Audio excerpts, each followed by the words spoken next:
오늘 정말 젊어 보이세요. 단 한 문장. 이 말 한마디가 75 김영숙 여사님의 하루를 바꿨습니다. 아니, 일주일을 바꿨습니다. 하지만 일주일 후 또 다른 한마디가 그분을 무너뜨렸습니다. 요즘 많이 늙으셨네요.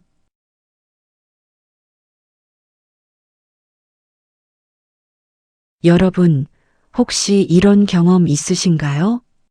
누군가의 말 한마디에 하루 종일 기분이 좋아서 코노래를 흥얼거린 날.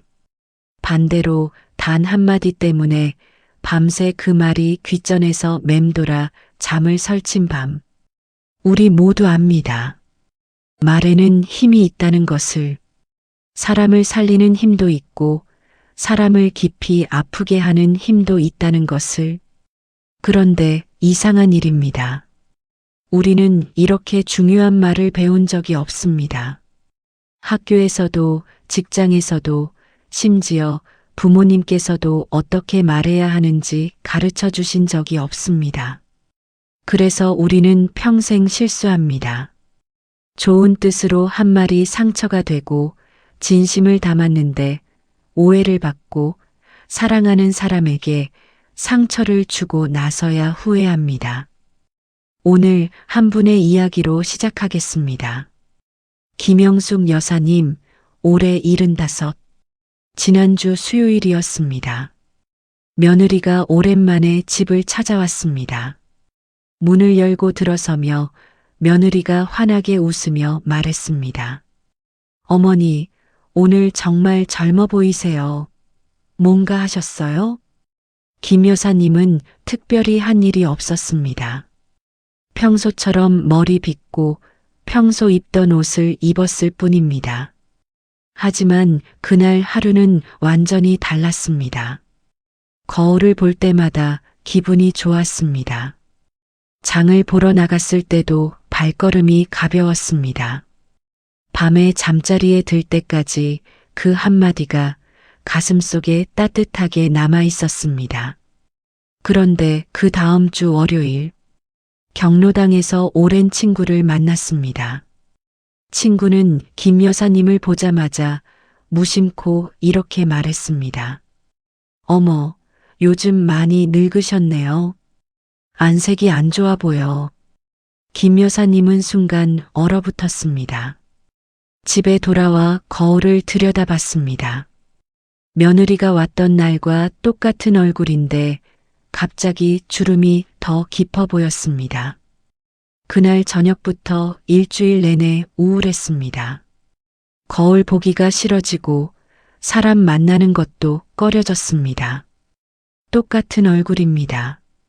일주일 사이에 얼굴이 달라진 것이 아닙니다. 하지만 기분은 천지 차이였습니다. 말 한마디, 단 한마디가 만든 차이였습니다. 그런데 요즘 세상을 보면 참 이상합니다. 빠르게 말해야 능력 있어 보인다고 착각합니다.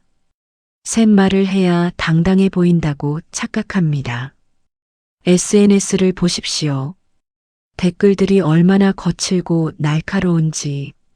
그 거친 말들이 이제는 우리 일상으로 흘러들어왔습니다. 그건 틀렸어요. 내가 더 잘 알아요. 요즘 사람들은 다 그래요. 그리고 많은 사람들이 이렇게 변명합니다. 나는 솔직한 것뿐이야. 있는 그대로 말하는 거라고. 하지만 솔직함과 무례함은 다릅니다.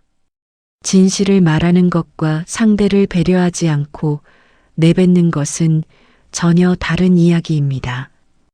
혹시 우리도 모르는 사이에 그런 말을 하고 있지는 않습니까? 자식에게, 손주에게, 배우자에게, 그리고 친구에게. 좋은 뜻으로 한 말인데 상대는 상처받은 적이 없었나요? 오늘 우리는 그 답을 찾아가려 합니다. 200년 전 조선시대 강진 유배지의 작은 초가집. 한 사람이 촛불 아래 붓을 들고 있었습니다. 정약용, 다산 선생입니다. 18년의 유배 생활 동안 500여 권의 책을 쓴 천재 학자. 정치, 경제, 과학, 의학 모든 분야를 섭렵했습니다. 하지만 그가 평생 가장 중요하게 여긴 것이 있었습니다. 바로 말이었습니다. 정약용은 이렇게 말했습니다. 말은 마음의 그림자여 그 사람의 됨됨이를 비추는 거울이다. 아무리 훌륭한 학벌이 있어도, 아무리 높은 지위에 있어도, 아무리 많은 재산을 가지고 있어도 입을 열어 말을 하는 순간 그 사람의 진짜 모습이 드러난다. 오늘 정약용이 200년 전에 남긴 지혜를 따라 품격 있는 말의 세계로 들어가 보겠습니다. 단 한 사람에게만이라도 오늘 하루 따뜻한 한마디를 건넬 수 있다면 그것으로 충분합니다. 정약용은 또 이렇게 말했습니다. 한마디 좋은 말이 겨울을 따뜻하게 하고 한마디 나쁜 말이 여름을 차갑게 한다. 오늘 당신의 한마디는 어떤 말이 될까요? 겨울을 따뜻하게 하는 말일까요? 아니면 여름을 차갑게 하는 말일까요? 자, 이제 준비되셨습니까? 첫 번째 문을 열어보겠습니다. 처음 만난 자리에서 누군가가 입을 여는 순간 우리는 본능적으로 압니다. 아, 이 사람은 좋은 사람이구나 하고 느껴지는 경우가 있습니다. 반대로 아무리 좋은 사람이라고 소개를 받아도 첫 마디를 듣는 순간 마음의 문이 닫히는 경우도 있습니다. 정약용은 이렇게 말했습니다. 사람의 됨됨이는 그가 내뱉는 한마디에서 드러난다. 딱 한마디. 처음 입을 열 때 무슨 말을 하는가. 그것이 그 사람의 평생 쌓아온 인격을 보여준다는 것입니다. 50년, 60년을 살아온 인생이 단 한 문장으로 드러난다니 놀라운 일입니다. 동네 경로당에 박씨 할아버지가 계십니다. 올해 78. 평생 성실하게 사셨고 동네에서도 인정받는 분이셨습니다. 그런데 이상한 일이 벌어졌습니다. 경로당 모임에서 사람들이 박씨 할아버지가 오시면 슬그머니 자리를 피하기 시작했습니다. 왜 그랬을까요? 박씨 할아버지는 늘 이렇게 말문을 여셨습니다. 그건 아니지. 그렇게 하면 안 돼. 누가 무슨 이야기를 꺼내든 첫 마디는 항상 부정이었습니다. 그건 틀렸어. 내가 해봐서 아는데. 박씨 할아버지 본인은 전혀 몰랐습니다. 자신은 경험에서 우러나온 조언을 하는 것뿐이라고 생각하셨죠. 하지만 듣는 사람들은 달랐습니다. 그 첫 마디를 듣는 순간 귀를 닫았습니다. 마음을 닫았습니다. 정약용은 이런 상황을 이미 200년 전에 꿰뚫어 보았습니다. 자신이 옳다고 여기는 순간 배움의 문은 닫힌다. 자신이 옳다고 여기는 순간 우리는 더 이상 상대의 말을 듣지 않습니다. 그리고 상대도 우리의 말을 듣지 않습니다. 대화는 마음과 마음이 주고받는 것인데 한쪽이 이미 문을 닫아버렸기 때문입니다. 같은 경로당에 김씨 할아버지가 계셨습니다. 김씨 할아버지는 박씨 할아버지와 나이도 비슷하고 경험도 비슷하셨습니다. 하지만 김씨 할아버지는 이렇게 말씀하셨습니다. 아, 그런 생각도 있으시군요. 제가 놓친 부분이네요. 같은 상황입니다. 누군가가 의견을 말했고 자신은 다른 생각을 가지고 있습니다. 하지만 첫 마디가 달랐습니다. 제가 잘못 이해한 건지 모르겠는데요. 이 한마디는 마법과 같았습니다. 상대방은 즉시 마음을 열었습니다. 이분은 내 말을 존중해 주시는구나 하고 느꼈기 때문입니다. 김씨 할아버지가 특별히 더 배운 분이셨을까요? 더 높은 지위에 계셨을까요? 아닙니다. 다만 한 가지가 달랐습니다. 말문을 여는 방식이 달랐던 것입니다. 정약용은 이렇게 가르쳤습니다. 겸손은 고개를 숙이는 것이 아니라 내가 틀릴 수도 있다는 마음을 인정하는 것이다. 우리는 나이가 들수록 확신이 생깁니다. 이것은 맞고 저것은 틀리다. 이렇게 해야 하고 저렇게 하면 안 된다. 그 확신은 경험에서 나온 것입니다. 틀린 말이 아닙니다. 하지만 정약용은 말합니다. 진짜 겸손은 내가 틀릴 수도 있다는 마음이라고. 70평생을 살아왔는데, 80평생을 살아왔는데, 내가 틀릴 수도 있다고 인정한다는 것이 쉽습니까? 어렵습니다. 너무 어렵습니다. 하지만 그것이 품격입니다. 품격은 내가 얼마나 많이 아는가가 아니라 내가 얼마나 열린 마음을 가지고 있는가입니다. 어느 날 손자가 박씨 할아버지께 조심스럽게 말했습니다.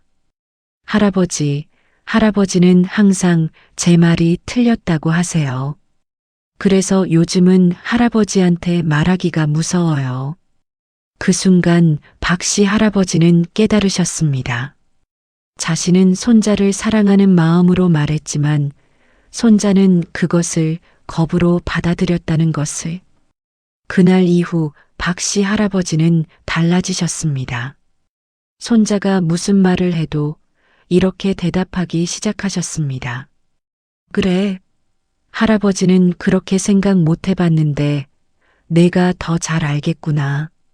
놀라운 일이 벌어졌습니다.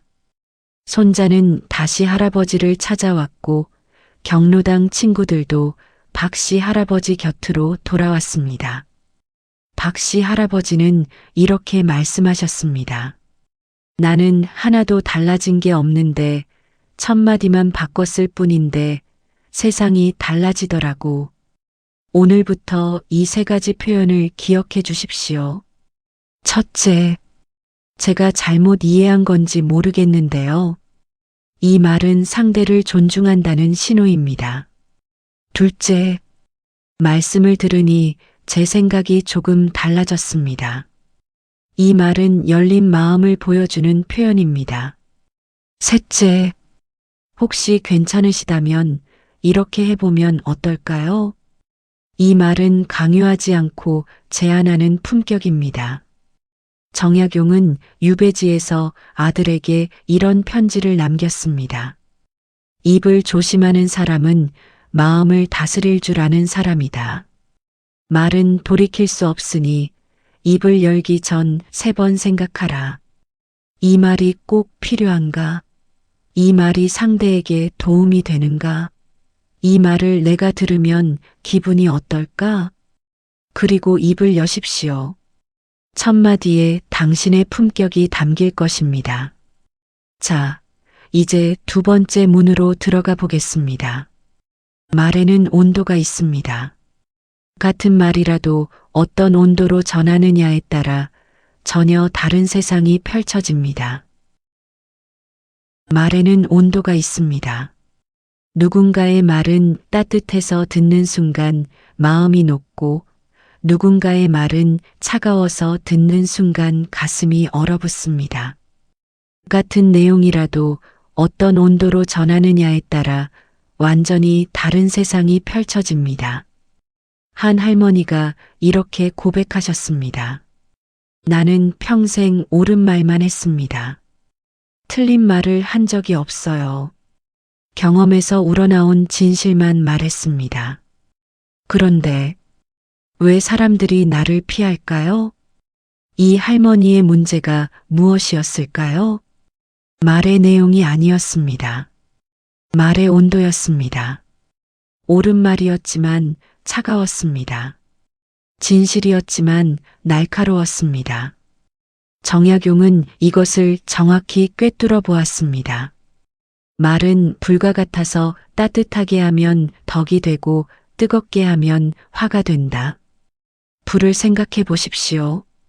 추운 겨울날 난로의 따뜻한 불은 생명을 살립니다. 온 가족이 그 주위에 모여 앉아 손을 녹이고 마음을 나눕니다. 하지만 너무 뜨거운 불은 어떻습니까? 집을 태우고 사람을 다치게 하고 모든 것을 재로 만들어 버립니다. 말도 마찬가지입니다. 따뜻한 말은 사람을 살리지만 뜨겁고 날카로운 말은 관계를 태워버립니다. 정약용은 또 이렇게 말했습니다. 덕은 얼굴에서 드러나지 않고 말에서 드러난다. 우리는 늘 거울을 봅니다. 얼굴을 가꾸고 옷을 단정히 입습니다. 하지만 말은 가꾸지 않습니다. 말의 온도는 신경 쓰지 않습니다. 그러나 정약용은 분명히 말합니다. 사람의 진짜 품격은 얼굴이 아니라 말에서 나온다고. 한 가지 상황을 생각해 봅시다. 손자가 수학시험에서 50점을 받아왔습니다. 차가운 말, 영하 10도입니다. 그러게 공부 안 하더니. 내가 뭘 했어? 이 말은 맞습니다. 사실 할아버지는 손자에게 공부하라고 여러 번 말했습니다. 하지만 이 말을 들은 손자는 어떨까요? 귀를 닫습니다. 마음을 닫습니다. 그리고 다시는 할아버지에게 시험 이야기를 하지 않습니다. 이번엔 따뜻한 말 37도입니다. 이번엔 좀 어려웠구나. 괜찮아. 다음엔 더 잘할 수 있을 거야. 할아버지가 도와줄까? 똑같은 상황입니다. 손자는 여전히 50점을 받았습니다. 하지만 이 말을 들은 손자는 어떨까요? 고개를 듭니다. 마음을 엽니다. 그리고 할아버지에게 다가옵니다.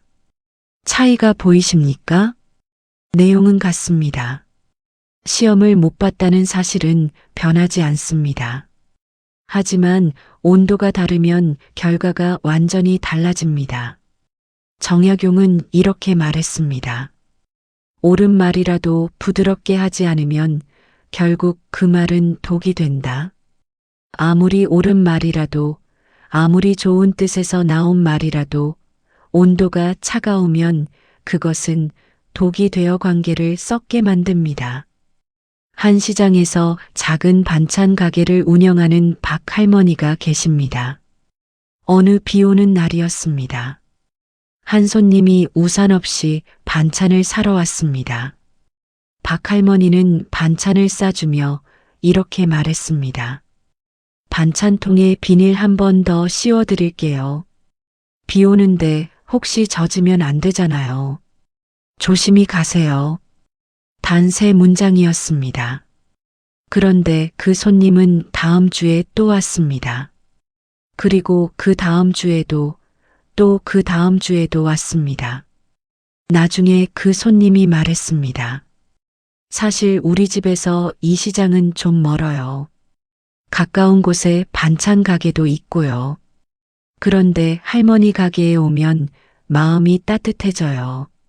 반찬을 사러 온다기보다 할머니 말씀을 들으러 오는 것 같아요. 박 할머니의 반찬이 특별히 더 맛있었을까요? 아닙니다. 가격이 더 쌌을까요? 그것도 아닙니다. 다만 한 가지, 말의 온도가 달랐습니다. 정약용은 이런 말도 남겼습니다. 따뜻한 말은 덕을 부르고 차가운 말은 화를 부른다. 덕을 부른다는 것은 무엇일까요? 복이 들어온다는 것입니다. 사람이 모여든다는 것입니다. 관계가 깊어진다는 것입니다. 반대로 화를 부른다는 것은 무엇일까요? 사람들이 멀어진다는 것입니다. 관계가 끊어진다는 것입니다. 외로워진다는 것입니다. 그렇다면 우리는 어떻게 말의 온도를 높일 수 있을까요? 비결은 간단합니다. 말하기 전에 단 한 가지만 생각하면 됩니다. 이 말을 내가 들으면 기분이 어떨까? 며느리에게 하려는 그 말, 손자에게 하려는 그 말, 배우자에게 하려는 그 말. 내가 만약 그 말을 들으면 어떨까요? 기분이 좋아질까요? 마음이 따뜻해질까요? 아니면 움츠러들까요? 이것만 생각해도 말의 온도는 달라집니다. 자식이 늦게 전화했을 때 차가운 말은 이렇습니다. 이제야 생각났어? 요즘 연락도 없고. 따뜻한 말은 이렇습니다. 잘 지내니? 바쁘지? 건강만 하면 됐다. 손주가 핸드폰만 볼 때 차가운 말은 이렇습니다. 요즘 애들은 맨날 핸드폰만 보고. 따뜻한 말은 이렇습니다. 재밌는 거 보니? 할아버지도 궁금한데 뭐 하는 건지 알려줄래? 내용은 크게 다르지 않습니다. 하지만 온도가 다릅니다. 차가운 말은 상대를 멀어지게 만들고 따뜻한 말은 상대를 가까이 오게 만듭니다. 정약용이 남긴 마지막 말씀을 들려드리겠습니다. 말이 곧 행동이요, 말투가 곧 인격이다. 우리의 말투가 우리의 인격입니다. 아무리 좋은 일을 많이 해도, 아무리 성실하게 살아도 말이 차가우면 사람들은 우리를 차갑게 기억합니다. 반대로 특별한 것을 하지 않아도 말이 따뜻하면 사람들은 우리를 따뜻하게 기억합니다. 오늘부터 시작해 보십시오. 하루에 단 3번만 따뜻한 말을 해보십시오. 그 3번의 따뜻한 말이 당신의 하루를 바꾸고, 일주일을 바꾸고, 1년을 바꾸고, 결국 당신의 인생을 바꿀 것입니다. 말의 온도가 인생의 온도입니다. 자, 이제 3번째 문을 열어볼까요? 때로는 침묵이 말보다 강합니다. 많이 말하는 것보다 깊게 말하는 것이 중요합니다. 혹시 말을 많이 해서 후회한 적 있으신가요? 아, 그 말은 하지 말걸. 왜 나는 입을 다물지 못했을까? 나이가 들수록 이런 후회가 많아집니다. 경험이 많아지니 할 말이 많아지고, 세월이 쌓이니 참을성이 줄어들고, 자신의 생각이 확고해지니 말이 빨라집니다. 그런데 정약용은 정반대로 말합니다. 입이 가벼우면 마음이 흔들리고 입이 무거우면 복이 머문다. 입이 무겁다는 것은 무엇일까요? 말을 아낀다는 것입니다. 쉽게 입을 열지 않는다는 것입니다. 침묵을 두려워하지 않는다는 것입니다. 그리고 정약용은 말합니다. 그런 사람에게 복이 머문다고.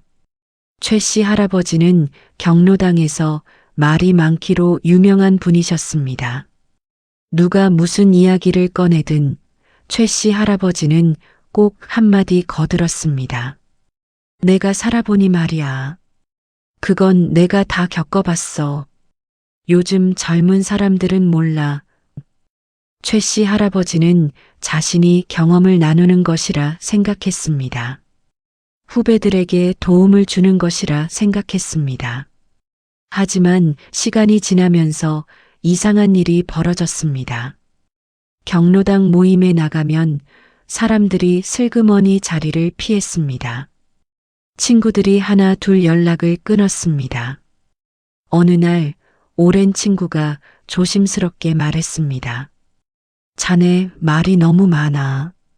다른 사람 이야기 들을 생각은 안 하고 자기 이야기만 하면 누가 듣고 싶겠어? 그제야 최 씨 할아버지는 깨달았습니다. 자신은 경험을 나눈 것이 아니라 경험을 과시한 것이었다고. 자신은 도움을 준 것이 아니라 다른 사람의 말을 가로막은 것이었다고. 정약용은 이런 상황을 이미 200년 전에 간파했습니다. 많이 말하면 실수가 많고 적게 말하면 깊은 뜻이 남는다. 말을 많이 하면 할수록 실수도 많아집니다. 하지 않아도 될 말을 하게 되고 해서는 안 될 말까지 하게 됩니다. 반대로 말을 아끼면 어떻게 될까요? 한마디 한마디가 무게를 갖습니다. 사람들은 그 말에 귀를 기울입니다. 그리고 그 말을 오래 기억합니다. 정약용은 또 이렇게 말했습니다. 침묵은 지혜의 시작이며 말은 그 열매다. 침묵이 시작입니다. 침묵 속에서 생각이 익습니다. 침묵 속에서 지혜가 자랍니다. 그리고 그 침묵이 충분히 익었을 때 비로소 말이라는 열매가 맺히는 것입니다. 같은 경로당에 이씨 할아버지가 계셨습니다. 이씨 할아버지는 최씨 할아버지와 정반대였습니다. 말이 적기로 유명했습니다. 회의를 하면 대부분 시간 동안 조용히 앉아 계셨습니다. 다른 사람들의 이야기를 들으시며 고개만 끄덕이셨습니다. 그런데 신기한 일이 있었습니다. 회의가 길어지고 의견이 엇갈릴 때면 누군가 꼭 이렇게 말했습니다. 이 선생님 생각은 어떠세요? 그러면 이씨 할아버지는 천천히 입을 여셨습니다. 우리 각자 조금씩만 양보하면 어떨까요? 단 한 문장이었습니다. 하지만 그 한 문장에 모두가 고개를 끄덕였습니다. 길게 논쟁하던 사람들이 입을 다물었습니다. 분위기가 금세 부드러워졌습니다. 왜 그랬을까요? 이씨 할아버지는 오랫동안 듣고 생각했기 때문입니다. 침묵 속에서 모든 의견을 소화했기 때문입니다. 그래서 그분의 한마디는 무게가 있었습니다. 사람들은 이씨 할아버지에게 이렇게 말했습니다. 선생님 말씀은 적지만 한마디 한마디가 마음에 남습니다. 이것이 침묵의 힘입니다. 말을 줄이되 말의 무게를 높이는 것, 많이 말하지 않되 깊이 말하는 것. 정약용 자신이 그런 사람이었습니다. 18년의 유배 생활 동안 그는 대부분의 시간을 침묵 속에서 보냈습니다. 책상 앞에 앉아 한참 동안 아무 말도 하지 않았습니다.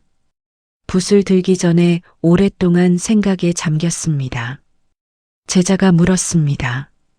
선생님, 왜 그렇게 오래 침묵하십니까? 정약용이 대답했습니다. 말하기 전에 생각해야 하고 생각하기 전에 마음을 가라앉혀야 한다. 마음이 고요해야 진짜 말이 나온다. 그 침묵 속에서 200년을 이어오는 지혜가 탄생했습니다. 그렇다면 우리는 어떻게 해야 할까요? 첫째, 3초 룰입니다. 말하고 싶은 순간 3초만 멈추십시오. 그리고 스스로에게 물어보십시오. 이 말이 꼭 필요한가? 3초면 충분합니다. 그 3초가 불필요한 말을 막아줍니다. 둘째, 말을 반으로 줄이기입니다. 하고 싶은 말의 절반만 하십시오. 5분 할 말이 있으면 2분만 하십시오. 10문장 할 말이 있으면 5문장만 하십시오. 놀라운 일이 일어납니다. 말이 줄어들수록 사람들이 더 귀 기울입니다. 셋째, 듣기와 말하기 비율입니다. 이상적인 비율은 듣기 70%, 말하기 30%입니다. 오늘 하루를 돌아보십시오. 나는 얼마나 들었고 얼마나 말했나요? 만약 말하기가 70%였다면 내일은 반대로 해보십시오. 자식과의 대화도 마찬가지입니다. 잔소리를 많이 한다고 해서 효도를 받는 것이 아닙니다. 요즘 연락도 없고 왜 이렇게 무심하냐? 바쁘긴 뭐가 바빠? 부모 생각은 안 하고. 이렇게 길게 말하는 것보다 요즘 잘 지내니? 건강만 하면 됐다. 이 한마디가 훨씬 강합니다. 손자에게도 마찬가지입니다. 공부는 안 하고 맨날 핸드폰만 보고 우리 때는 그렇게 안 살았어. 이렇게 긴 훈계보다 다음엔 더 잘할 수 있을 거야. 할아버지가 믿어. 이 한마디가 더 깊이 박힙니다. 정약용은 말했습니다. 가르치려는 말보다 위로하는 말이 1000배 낫다. 우리의 노년은 이제 훈계의 시대가 아닙니다. 위로의 시대입니다. 많은 말로 가르치려 하지 마십시오. 짧은 말로 위로하십시오. 조용히 들어주고 부드럽게 한마디 건네는 것. 그것이 진짜 어른의 품격입니다. 정약용은 노년에 이런 말을 남겼습니다. 말을 아껴야 귀가 열리고 귀가 열려야 진리를 본다. 침묵하십시오. 그 침묵 속에서 상대의 말을 들으십시오. 그러면 보이지 않던 것이 보이기 시작합니다. 자식의 마음이 보이고, 손주의 고민이 보이고, 배우자의 외로움이 보입니다. 조용한 사람은 많은 것을 봅니다. 그래서 한마디를 해도 정확합니다. 세상은 시끄럽지만 진짜 깊은 사람은 조용합니다. 그의 말은 적지만 울림이 큽니다. 네 번째 문을 열어볼까요? 침묵이 준비되면 이제 경청이 시작됩니다. 듣는다는 것의 진짜 의미를 배워봅시다. 누군가에게 이야기를 하는데 상대가 핸드폰을 보면서 응 하는 경우, 또는 내 말이 끝나기도 전에 나도 그런 적 있어. 그때 내가 하면서 자기 이야기로 넘어가 버리는 경우, 그럴 때 우리는 본능적으로 압니다. 이 사람은 내 말을 듣는 게 아니구나. 맞습니다.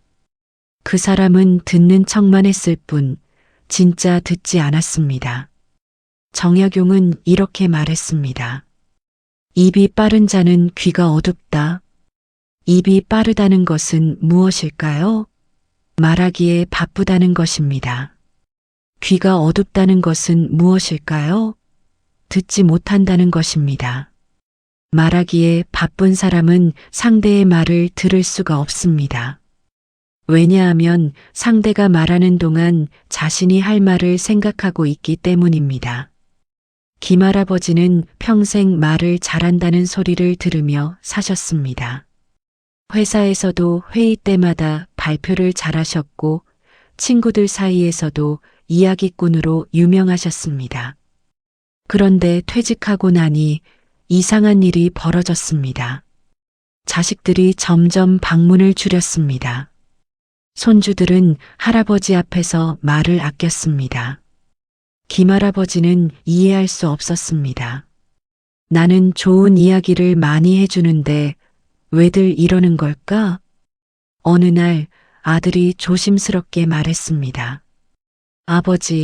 아버지는 말씀은 정말 잘하세요. 그런데 제 이야기는 들어주신 적이 없으세요. 그 순간 김할아버지는 깨달았습니다. 평생 말하는 법은 배웠지만 듣는 법은 배운 적이 없었다는 것을. 자식이 고민을 이야기하면 끝까지 듣지 않고 조언부터 했습니다. 손주가 학교 이야기를 하면 중간에 끊고 나는 말이야 하며 자기 이야기를 했습니다.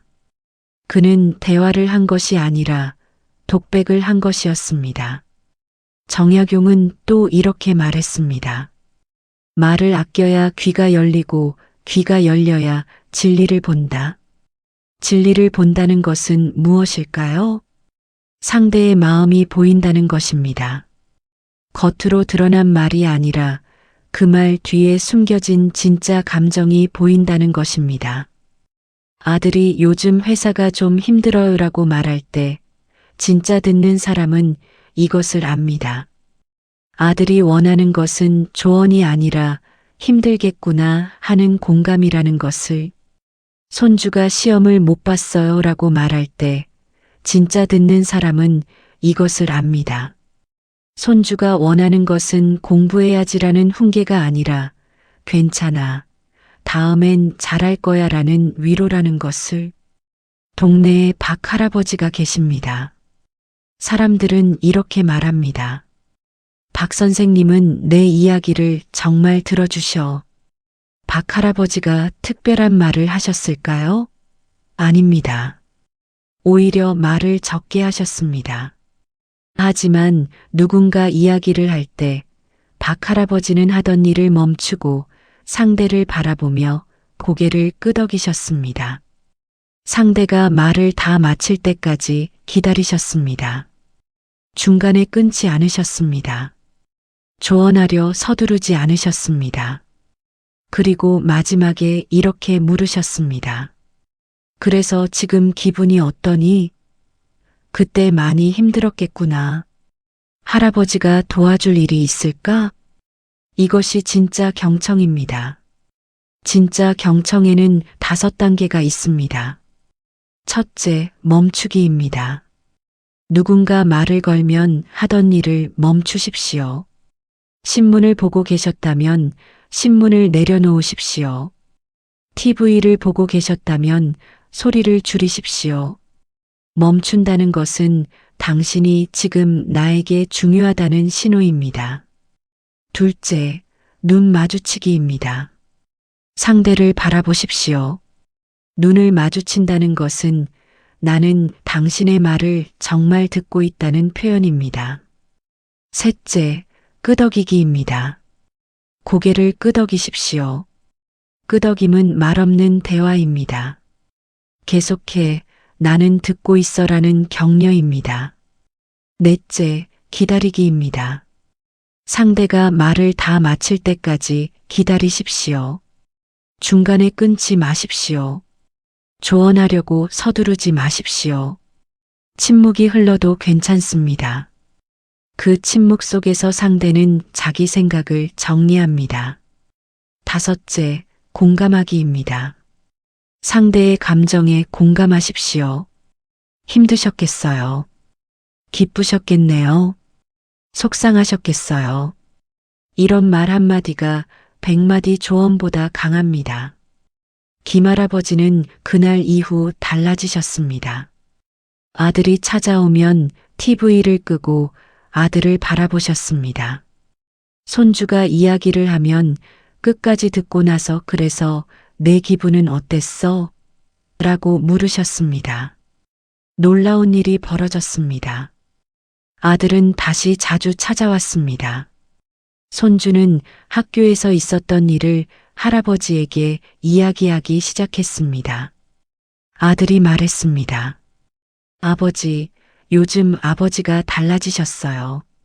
예전에는 제 이야기를 들으시는 것 같지 않았는데 요즘은 정말 들어주시는 게 느껴져요. 김할아버지는 이렇게 고백하셨습니다. 나는 평생 말을 잘하는 사람이 되려고 노력했는데 정작 중요한 건 말을 잘하는 게 아니라 잘 듣는 것이더라고. 정약용은 이런 지혜를 남겼습니다. 참된 군자는 말이 적대 한마디마다 뜻이 있고 귀는 열려 있어 모든 소리를 듣는다. 말이 적다는 것은 침묵입니다. 귀가 열려 있다는 것은 경청입니다.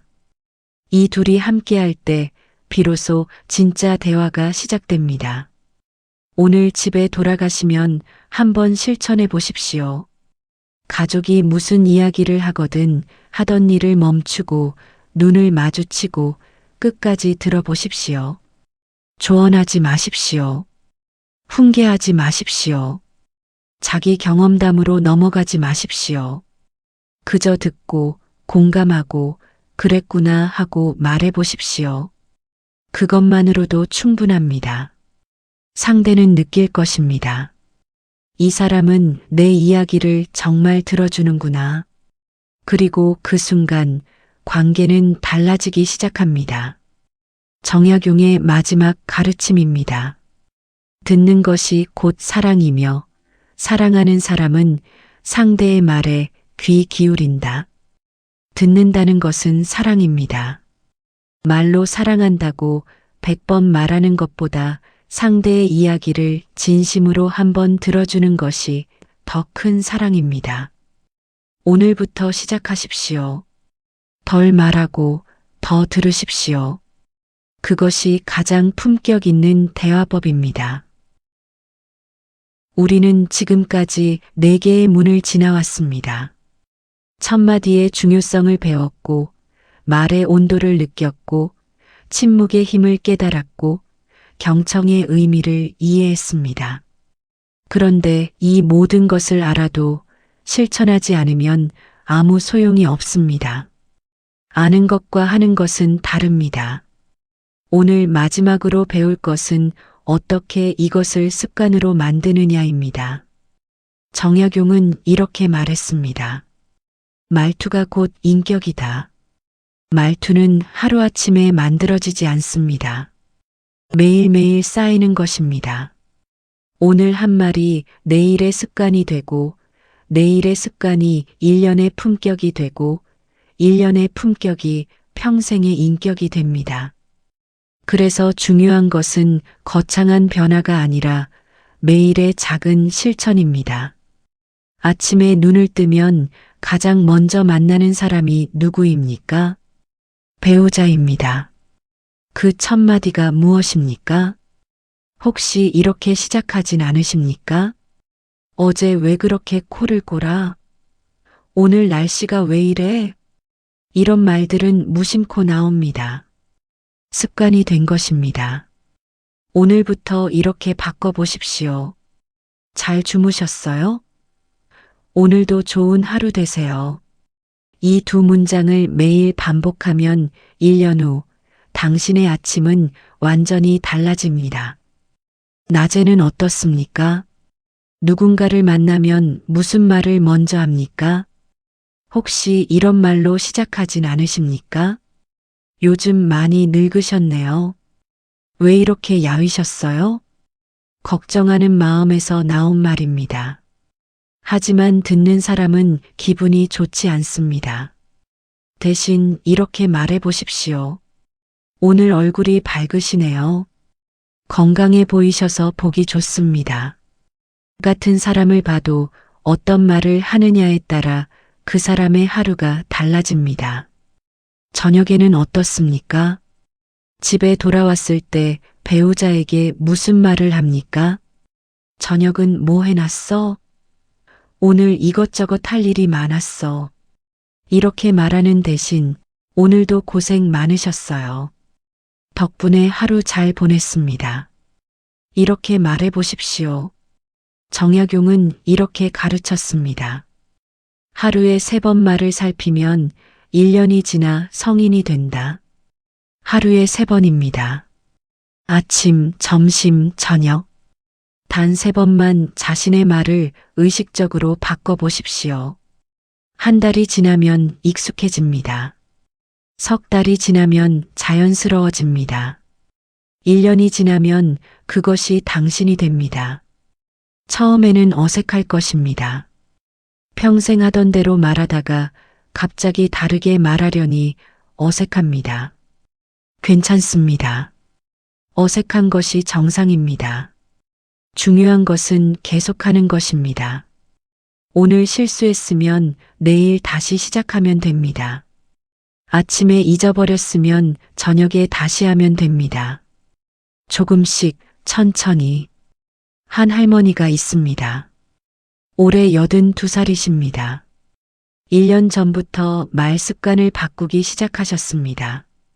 처음에는 정말 어려웠다고 합니다. 70년 넘게 하던 말투를 바꾸는 것이 말처럼 쉽지 않았습니다. 하지만 매일 아침 다짐하셨습니다. 오늘 하루만이라도 따뜻하게 말하자. 그렇게 하루하루 쌓다 보니 어느새 1년이 되었습니다. 그분은 이렇게 말씀하셨습니다. 신기한 일이 일어났어요. 내가 달라지니까 주변 사람들도 달라지더라고요. 자식들이 자주 찾아오고, 손주들이 전화를 자주 하고, 친구들이 나를 편하게 대해요. 내가 말만 바꿨을 뿐인데 인생이 달라졌어요. 정약용의 마지막 가르침입니다. 말을 다스리는 이는 세상을 다스린다. 세상을 다스린다는 것은 무슨 큰 권력을 갖는다는 뜻이 아닙니다. 자신의 작은 세상, 가족, 친구, 이웃과의 관계를 아름답게 만든다는 뜻입니다. 그 시작은 말입니다. 그 말은 습관에서 나옵니다. 오늘부터 시작하십시오. 아침에 눈 뜨면 따뜻한 말 한마디, 낮에 누군가를 만나면 격려의 말 한마디, 저녁에 잠들기 전 감사의 말 한마디, 단 3번입니다. 그 3번이 모여 당신의 품격을 만들 것입니다. 이제 마지막 문입니다. 우리가 배운 모든 것을 정리하고 오늘부터 무엇을 실천할 것인지 다짐하는 시간입니다. 1시간의 여정이 끝나갑니다. 우리는 함께 6개의 문을 지나왔습니다. 1000마디에 담긴 겸손을 배웠고, 말의 온도가 만드는 세상을 느꼈고, 침묵이 가진 힘을 깨달았고, 경청의 진짜 의미를 이해했고, 작은 습관이 만드는 큰 변화를 확인했습니다. 정약용은 200년 전 유배지에서 이렇게 썼습니다. 말은 마음의 그림자다. 마음이 고요하면 말도 곱다. 오늘 우리가 배운 모든 것은 결국 이 한 문장으로 돌아옵니다. 품격 있는 말은 기술이 아닙니다. 마음입니다. 따뜻한 마음이 따뜻한 말을 만들고 고요한 마음이 깊은 말을 만듭니다. 오늘 집에 돌아가시면 단 한 사람에게만이라도 실천해 보십시오. 배우자에게, 자식에게, 손주에게, 혹은 오늘 만나는 누군가에게. 제가 잘못 이해한 건지 모르겠는데요. 이 한마디로 겸손을 시작하십시오. 괜찮아요. 누구나 실수하죠. 이 한마디로 따뜻함을 전하십시오. 말씀 잘 들었습니다. 감사합니다. 이 한마디로 경청을 보여주십시오. 어렵지 않습니다. 거창한 변화가 아닙니다. 단 한마디, 오늘 하루 따뜻하게 말하는 것.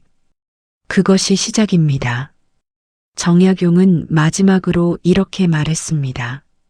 한마디 좋은 말이 겨울을 따뜻하게 하고 한마디 나쁜 말이 여름을 차갑게 한다. 지혜로운 사람은 남을 이기려 하지 않고 남의 마음을 편하게 한다. 여러분, 나이가 들수록 우리에게 남는 것은 무엇입니까? 재산도 아니고 지위도 아니고 젊은 외모도 아닙니다. 남는 것은 말입니다. 우리가 평생 해온 말들이 사람들의 기억 속에 남습니다.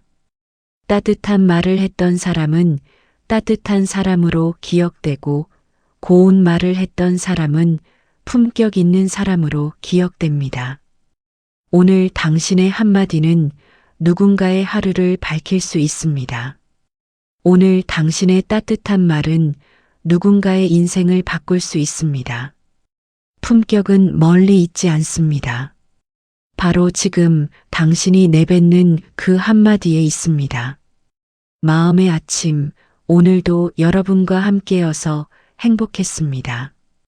오늘 하루 따뜻한 말 한마디로 시작하시길 바랍니다. 정약용의 지혜가 여러분의 일상에 작은 빛이 되기를 소망합니다. 건강하시고 평안하십시오. 따뜻한 하루 보내세요.